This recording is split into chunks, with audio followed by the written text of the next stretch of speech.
السلام عليكم ورحمة الله وبركاته. أذاكرها إزاي؟ طلب طبعا بيسألوا جميع الطلبة في جميع المراحل، المرحلة الابتدائية، الإعدادية، الثانوية، الجامعة. الطلب ده بيبقى محدود شوية في ابتدائي، بيزيد شوية في إعدادي، لأن بتبقى البني آدم بدأ يعتمد على نفسه، أو الطالب بدأ يعتمد على نفسه بزيادة شوية. بيزيد شويتين تلاتة في الثانوي. بنيجي في الجامعة بنلاقي الكلمة دي أذاكرها إزاي، احتياج الطالب ليها زادت جدا في الجامعة، لأنه بيتعرض لمواد ما تعرضلهاش قبل كده، وبيبقى مش عارف يبدأ منين. احنا في الحلقة دي إن شاء الله هنبدأ نقول لك على طريقة إن شاء الله تكون كويسة في إنك تذاكر المادة اللي أنت مش عارف تذاكرها إزاي. طيب، نوع المادة إيه؟ أي مادة هنبدأ عايزين نعرف نذاكرها إزاي. فمثلا أي مادة عندك بتتكون من كتاب، الكتاب ده بيتكون من مجموعة من الوحدات. عايز اعرف اذاكرها ازاي لاني مش عارف ابتدي منين، الماده صعبه عليا، الماده فيها مشكله، انا مش قادر اتواصل مع الماده دي.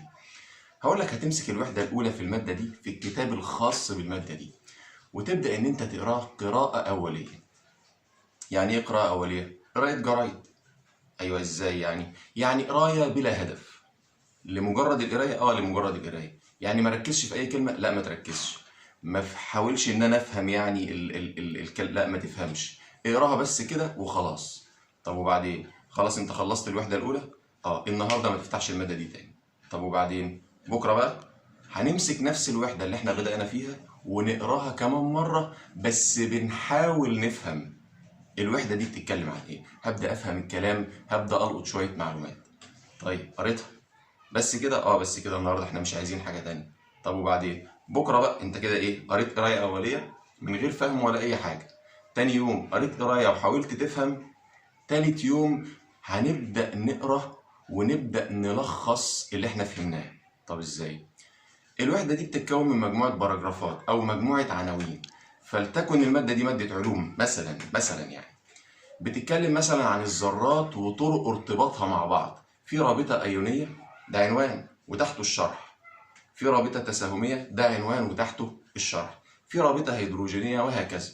هتبدأ تمسك الرابطة التساهمية وتشوف انت فهمت ايه، بس تحاول تلخص الكلام ده في كراسة او في نوت او في كشكول، اي حاجة. وبعدين ترجع على الرابطة التساهمية، وبعدين تخش على الرابطة الأيونية وتبدأ تلخص الحاجات دي تلخيص كويس عشان تبدأ تفهم الدنيا ماشية ازاي. طب وبعدين؟ احنا كده عملنا أول حاجة، قرينا قراية أولية أول يوم، قراية بلا هدف. تاني حاجة، بدأنا إن احنا نقرا ونحاول نفهم، ده تاني يوم. تالت يوم بدأنا إن احنا نلخص باراجراف من المادة دي أو من الوحدة اللي احنا شغالين عليها بقالنا 3 أيام دي. رابع يوم ابدأ ذاكر الكلام اللي انت كتبته بتلخيص.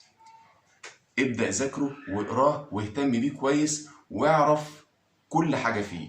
هتبدأ تلاقي تلقائيا إن بدأت الوحدة الأولى تتسجل في دماغك واحدة واحدة.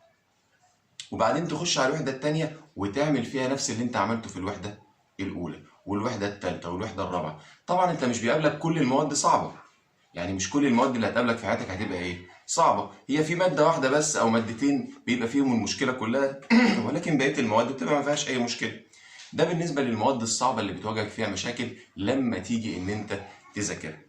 لو انت عملت الطريقه دي هتبص تلاقي نفسك تلقائيا بدات تفهم الماده، بدات الماده تخش دماغك شويه شويه. وطبعا ده يا جماعه لاي طالب في اي مرحله، سواء ابتدائي، اعدادي، ثانوي، جامعه. وفي اي ماده، سواء كانت الماده دي رياضه، علوم، اي ماده، وخصوصا الجامعه يا جماعه، لان يبقى فيها مواد فيها كتب كبيره وفيها كلام كتير، بيبدا الطالب مش عارف يبدا منين. هي دي الطريقة اللي أنا جربتها وعملتها ووجدت إنها فيها استفادة كبيرة جدا. وإن شاء الله لما تجربوها وتعجبكم ما تنسوناش في اللايك والشير والاشتراك أو السبسكرايب. وطبعا متشكرين لكم جدا، والسلام عليكم ورحمة الله وبركاته.